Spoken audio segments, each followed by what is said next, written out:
I always tell everybody, I don't go in there looking for the knockout. I go looking for the win.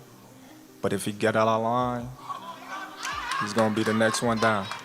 For Terence Crawford, he has definitely gone under the radar. 4-weight world champion, 41-0, 31 knockouts. A southpaw who's got IQ and speed and craft.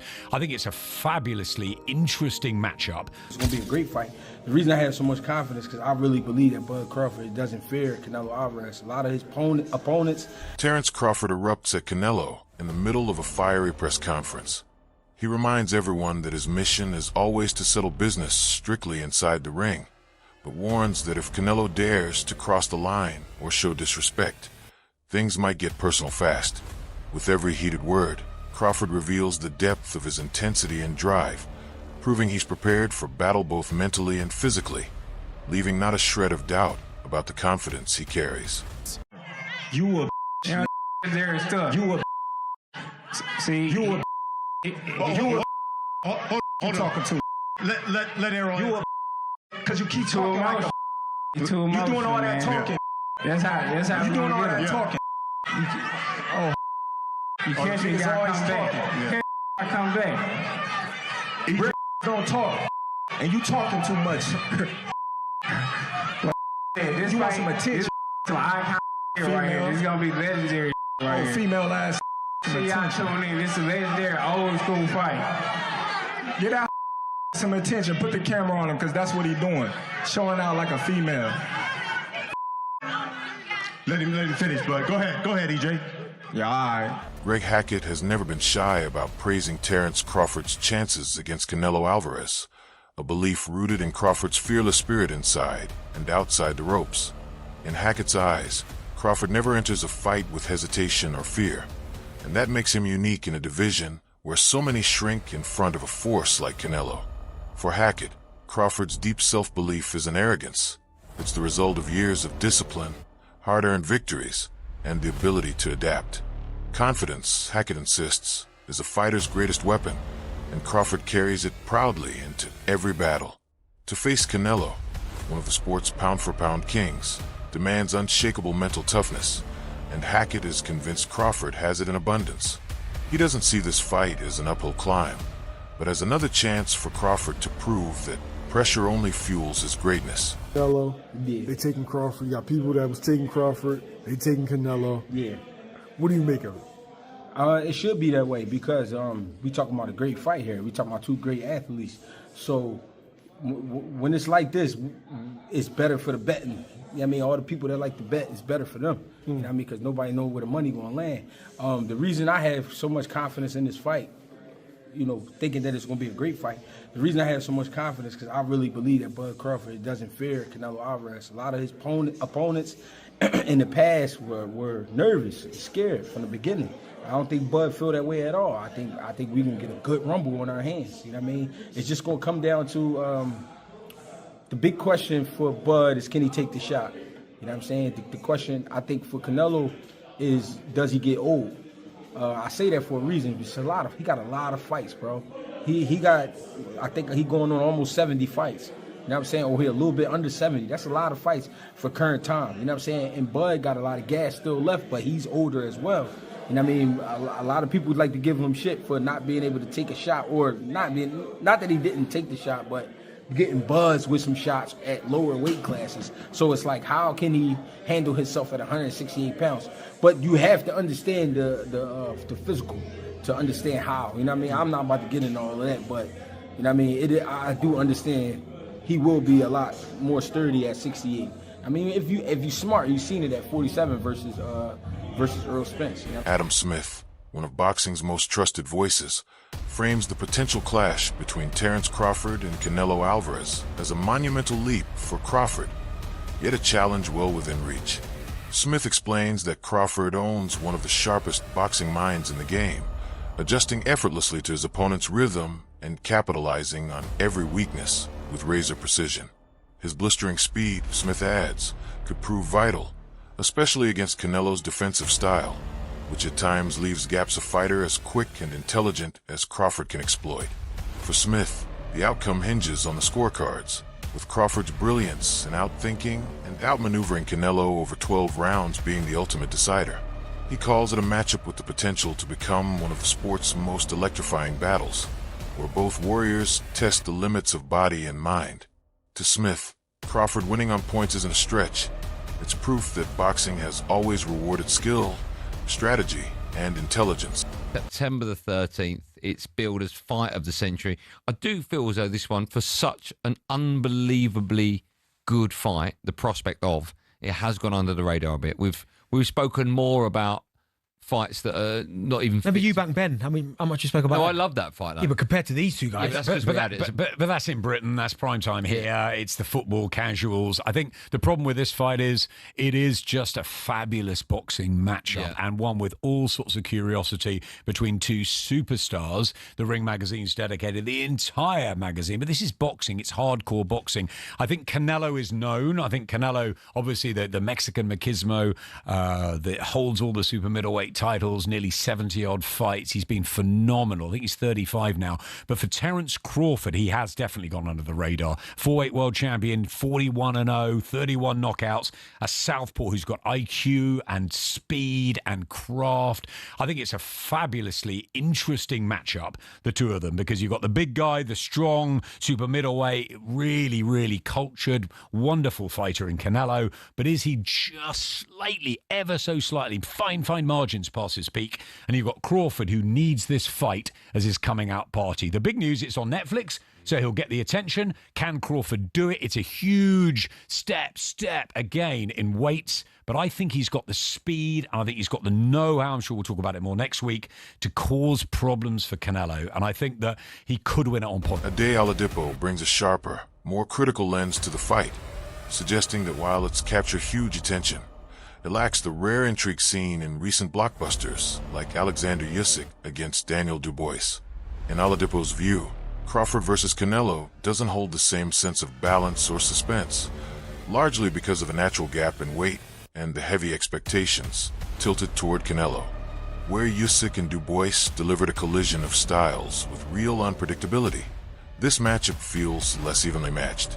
To him, the buzz surrounding Crawford and Canelo isn't born from the fight itself, but rather built up by the engine of promotion. Like, you know, it's been billed as the biggest fight of the century. Some are saying the biggest fight of all time. Let's calm down, people. Let's breathe a little bit. It's a big fight. But it doesn't quite feel like those things. It doesn't feel like the biggest fight of the century. Like, this doesn't feel like, and maybe because I work these events, so it's slightly different, but this doesn't feel like Usyk Fury, for example. It doesn't feel like that at all. That felt like, oh my God, this is going to happen. Undisputed heavyweight title fight. Remember, this is an undisputed super middleweight title fight. It just feels a bit lacking of something. Like, I can't believe that Max Kellerman is now part of this. And again, for nostalgia, we haven't got a Max Kellerman face-off.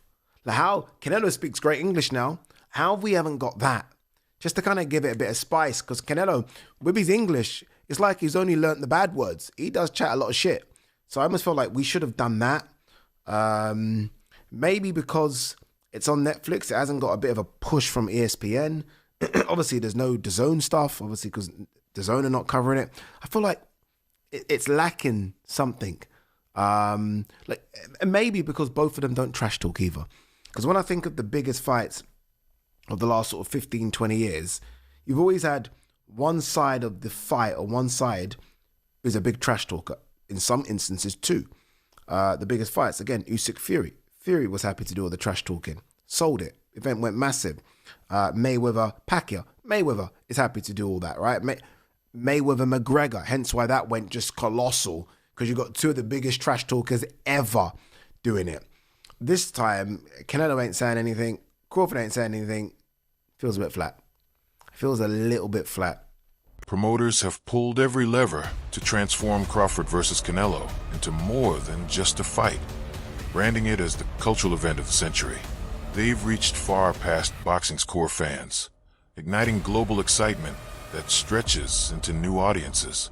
With Netflix stepping in, the hype has soared even higher, delivering unmatched coverage, behind-the-scenes access, and a sense that the spectacle is larger than life itself. Through carefully crafted documentaries, emotional interviews, and perfectly timed press conferences, The promotion has placed this showdown in living rooms of people who rarely follow the sport. It's a strategy that blurs the boundaries between athletics and entertainment, generating anticipation on the scale of history's most iconic crossover moments. I'm holding you to the standard you said.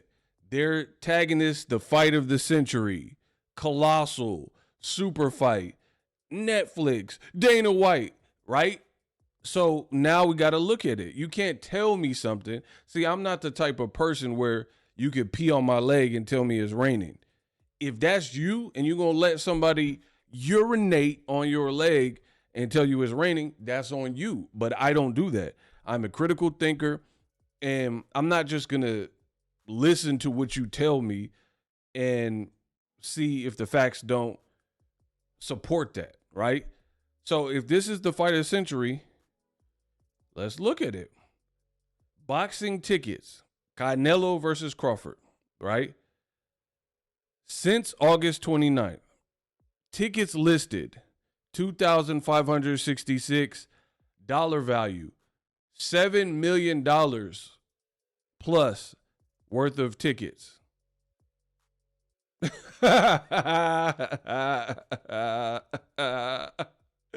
Hey, bro, $7 million worth of tickets. Veteran analyst Al Bernstein delivers an honest take, admitting that even with all the promotional firepower, this still isn't the fight the boxing world had been yearning for. In his view, the call for Crawford versus Canelo never truly came from the fans, who wanted Crawford to meet rivals in his own division, or Canelo to test himself against contenders nearer to his weight. Bernstein points out that while the bout looks appealing on paper, it doesn't carry the natural rivalry or deep storyline that transforms a matchup into an unmissable spectacle. He adds that although the promotion has succeeded in creating plenty of noise, the genuine passion among die-hard fans feels muted when compared to other mega-fights. Bernstein's breakdown reflects a familiar criticism that this clash exists more as a product of marketing than a response to what the audience truly demanded. To have these two level of fighters meet, where does this rank at? I think it's one of those fights that the interesting thing is it wasn't as if every boxing fan said, boy, I can't wait to see Canelo fight Terence Crawford. In other words, it wasn't one of those fights. Like, there were more boxing fans that said, gee, I'd like to see Canelo fight David Benavidez. But having said that, I mean, among the hardcore boxing fans. For sure. Having said that, what they did, and this happens sometimes in boxing, they come up with a matchup that wasn't on everybody's mind, but kind of makes sense.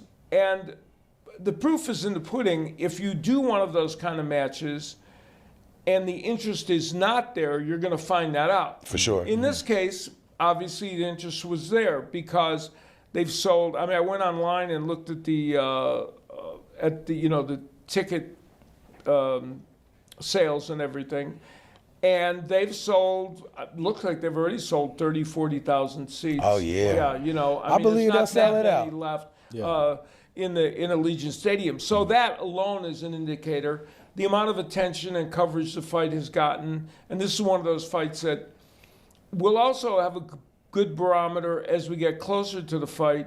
How much is the mainstream sports media covering the fight? Yeah.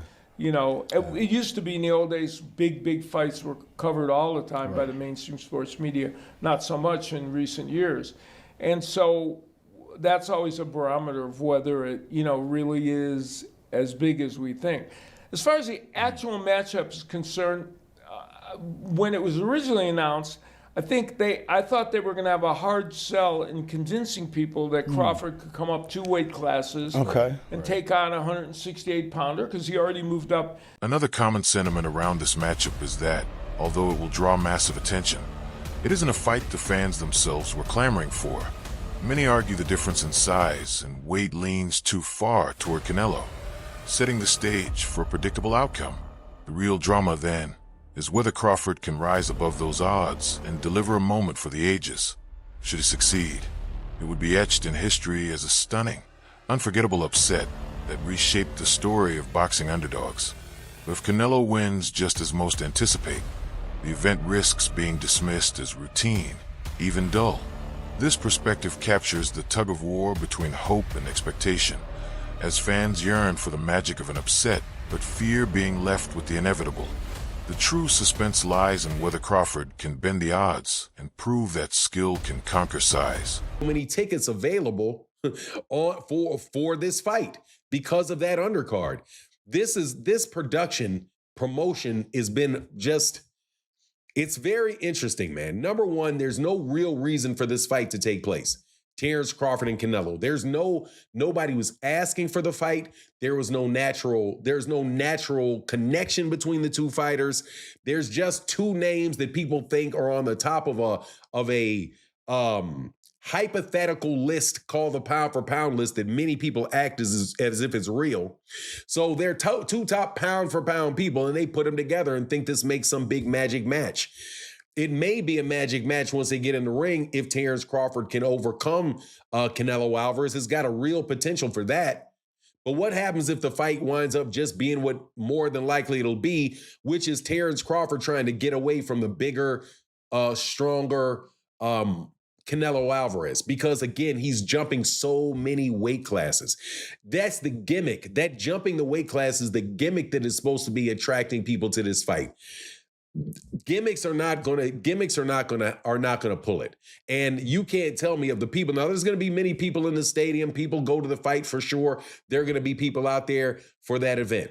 But you can't tell me that particular event with the fights that they have on that card is gonna be some memorable night of boxing other than maybe it taking place in the main event.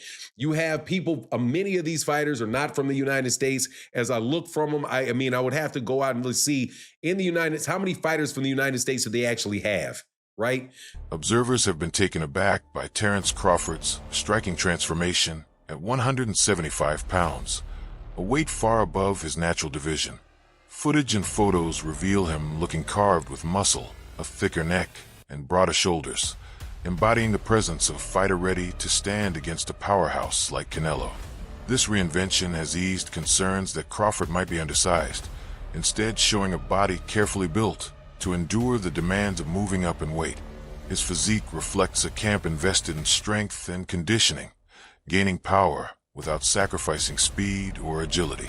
For fans, watching Crawford bulk up yet retain his sharpness sparks hope that he can counter Canelo's physical edge and still unleash the technical brilliance that defines him. The image of a stronger, more imposing Crawford has ignited fresh debate over whether size alone will determine the outcome. Terence Bud Crawford is absolutely ripped, absolutely shredded, what looks to be about 175. Now, he fights next Saturday, a week out from the fight. It's a week out from the weigh-in, so I'm sure that you look at Terence Bud Crawford right there and you see he is absolutely shredded right there. And this is a week before the weigh-in, right? So I'm pretty sure he's probably weighing about 174, something of that magnitude, maybe about 173. 175 is probably the max he is at one right now, because obviously the weight is at 168 and he's a week out. So he might be around 173, drop 5 pounds next Friday for the weigh-in, right? So Terence Crawford, as I showed you guys, is training and putting a mass in his shoulders and in his legs. As you can see here, once again, right? He hasn't gained a lot of muscle mass except in his shoulders, okay? When you look at Terence Crawford in previous fights, previous weigh-ins, his arms look pretty much the same. His neck and his shoulders is where you can see a clear difference from fights in the past, right? When you look at his midsection, his core, right, you can see the water weight, right? So right now, it's going to look like his midsection, his core is going to look bigger than what it actually is. Canelo Alvarez's pedigree is impossible to ignore. Turning professional at just 15, he carries decades of experience forged against some of the sport's greatest names. Where others may lack polished fundamentals, Canelo stands apart with one of the sharpest jabs in boxing, a rock-solid chin, and the rare ability to shift tactics seamlessly mid-fight. His reputation as a pound-for-pound elite rests on triumphs across multiple divisions and an unmatched calm under pressure. For Crawford, stepping in against a resume this deep is the ultimate trial. Canelo's mix of precision, resilience, and ring IQ makes him a threat to any fighter, no matter their style. Terence Crawford, a guru in the ring? Absolutely. He is one of the best fighters ever created in humanity. But you cannot say that I'm going to come in with 5 pounds taped across my arms and legs and then go against Canelo Alvarez. He's not going against some dude who doesn't have counter punches, who doesn't have a ring IQ. Canelo's been fighting since 15 and is one of the few fighters who has taken literally less punishment than, say, Caleb Plant, who has like 25 fights. If you look at the amount of punishment that Caleb Plant has taken in his fights, Canelo has probably taken less punishment than that. And he's coming in hungry. And he's going to come in with 87 billion Mexicans in the ring walk, everybody flying flags. You don't know what Crawford's stage fight is going to be, coming in front of 70,000 people. Canelo's been there. He's going to put the shoes to Crawford. That's it for today's video. Stay tuned. Until next time, the story of the fight continues.